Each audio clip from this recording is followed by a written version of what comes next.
these paintings were made in the early 90s when, after Jill's father passed away, we were living at her mother's house in Ohio. And part of the deal was we couldn't really paint in the house, so I built a 12-foot square shed, which I had never built a shed before.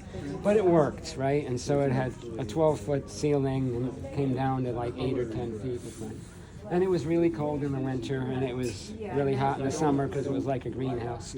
And so she did a whole series of these, like about 40 of them in that space. And she also, when all this was happening, she applied for a Paula Krasner grant. And so in 92 or 93, she got the Paula Krasner, and that helped her. And we had set up, like I built these like stretchers with wood panels, so she could stretch the canvas or the linen across. And then, she could really work with it. And she also, the other thing that helped these along is she found Williamsburg Paint. At that time, is one of the founders of the Painting Center, who we are now connected to as drawing rooms, but he was making this great paint in these like quart and pint cans. And it was really thick, and she could, just really like build body with it. And so we would take turns painting in the shed. I would usually get the morning, I guess, and she'd get the afternoon. And It's like in the Civil War. so she'd make her own blacks, her own darks, didn't use any black. It's like turkey umber and ultramarine blue and these other colors that she could put together. And it's all oil, and then she would mix in some marble dust and sometimes things like straw and stuff. So, and that's it. And what white is it? I think that would be great. Oh, she definitely had a particular white. I think it's titanium white. I'm not 100% on that. I have to ask her. I used to think about that, especially when I did the This sort of thing. Yeah. like I like this, and I wish you could. It is the idea behind this, She started out doing a black and white called Notes of Trees, and she was drawing trees a lot. And so she was doing these abstract pieces, but they were supposed to be like tree parts and from trees. And then she also started doing these were all much smaller. She had these figurative pieces, and then she would kind of keep, her line work is always like scribbling from the inside out. And so she'd create the figures and have all of it would be much more mushy and like scattered, but it kind of grew out of that, because then she found a way to sort of get like a visual concept instead of having to have a figure or having a tree. I know you weren't here before, but like this one is tent and that one is scaffolding, so it's like a ladder or a structure, and the other one is snare. And so they're also from the Psalm stories are like, God will save you from the snare of the fowler, the guy who catches birds, and he's got this, this loop, and he's going to like grab you and take you down under. Yeah. And so, that's what I felt. It's like a threat, something like that. They're all a bit about a threat and about getting away from the threat and light and dark. And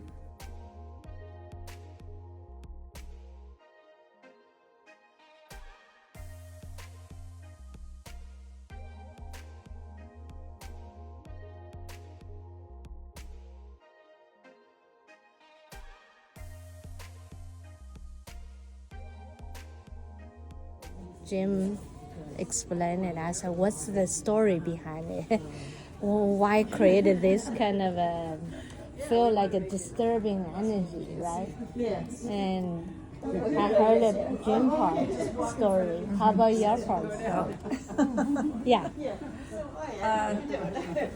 Well, how many times Well, have you had to clear your throat? This is a little bit sort of reference like Jacob's Ladder, the story in Genesis where he has a vision of the angels going up and down on the ladder, and so it's that's why it's scaffolding. Oh, you mean this one? Yes, he has a dream, and This guy walks in and starts. and it's not technically that, but it's a little bit that sort of feel of Yeah, I both do like, feel that. both kind of scary and but also Full of that rising energy. yes, rising in the story. The angels are going both up and down on the ladder. Oh. And She was really, and I Oh. Okay. Renaissance, you know, but much more representational than this, Yes, obviously. yes. Yeah. Right. You can Right. see the angels going up and down. Oh, okay. Yeah, I missed that part. I'm not good with the Bible, but yeah, I But it's understand that that. kind of feeling, Yeah, I it's sort of understand. like, right. like Make thread. it Oh, a right.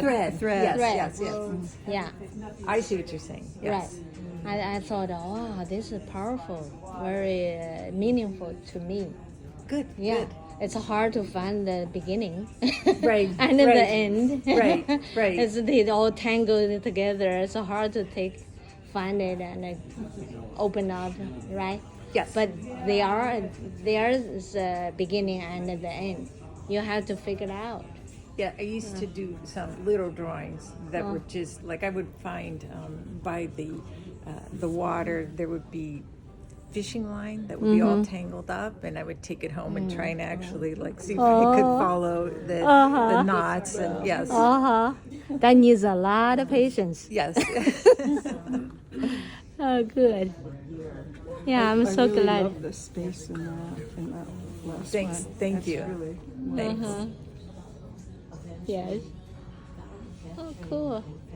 Thank you. You're welcome.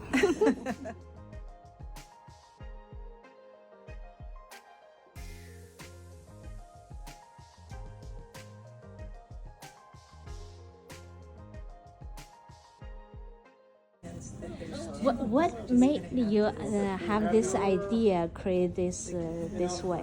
well, it kind of came out of other groups of work. The circles came out of the smaller pieces on wood. The first times that I was using the circle templates, and I had used those many years ago when I worked for graphic designers. So it was like a tool that I was familiar with, but I wanted to do something more playful. The paper is translucent, so there was also, and the paint is a little bit transparent, so there was also the idea of playing with the layers of color.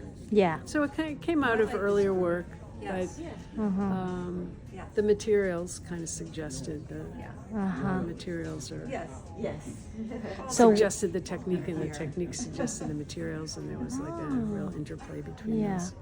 I see you created different pattern, different colors.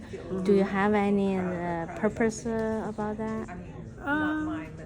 Well,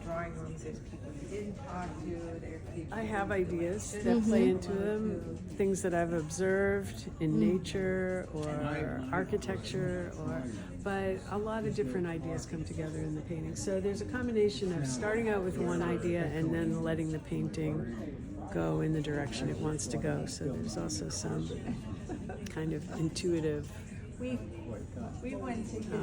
response to whatever is there. And in these two in particular, there is painting on the other side of the paper. Yeah. And because the paper is translucent, there's whatever's on the front, which you see is interacting with whatever's on the back. So some of these colors are coming about from a combination. There you go. Well, it's either expand the crochet business. Yeah, right. Yeah.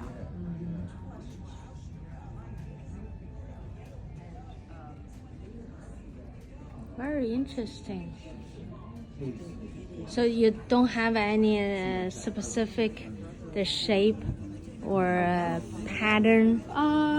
Well, it depends on which piece we're talking about. Like this piece started out, it's part of a group that had its beginnings in looking at a fort in the city of Marseille in France, and making drawings of this massive fort. But Again, a lot of it is also, has to compress it so you know, once you start working with an idea, one painting gives you an idea for the next painting. So there's also, in some ways, it's also a response to previous work. So, I see. does that make sense? Yes. Okay. You just follow your mood and see how the Well, how the shape come out. Well, the shape was very carefully planned, actually, as a drawing, and then brought to a. So the shape itself was figured out on paper ahead of time, and then the color. You know, sometimes I put one color down first, one area, and one color. And that suggested. Oh, so you just shared it with friends, I see. So it's a combination of some aspects of each of these are very There it is. calculated, and other aspects are much more That was intuitive. I mean, it looks pretty good. You know. Wow.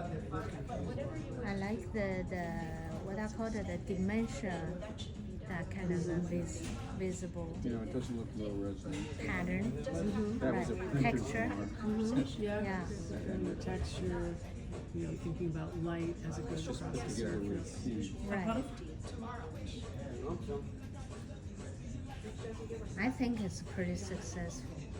Well, good, Yeah. thanks. And you both put together. It's Yeah, really yeah, it's an interesting contrast. right. Yes, that's what I thought.